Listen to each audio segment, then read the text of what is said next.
Good morning.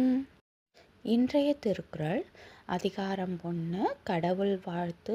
குறள் 6. பொறிவாயில் ஐந்தவித்தான் பொய்தீர் ஒழுக்க நெறிநின்றார் need வாழ்வார். இப்போ இந்த குறளோட பொருள் என்னன்னு பார்ப்போம்.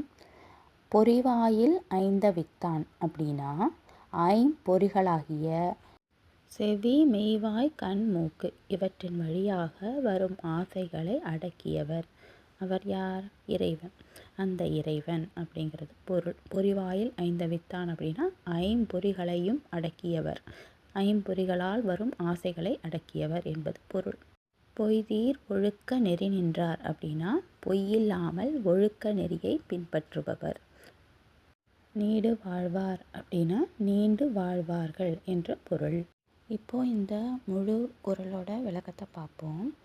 ஐம்பொறிகளின் வாயிலாக வரும் ஆசைகளை துறந்த அந்த இறைவனின் பொய்யில்லாத ஒழுக்கத்தை பின்பற்றுபவர் இந்த உலகத்தில் நீண்டு வாழ்வார்கள் என்று பொருள். நன்றி.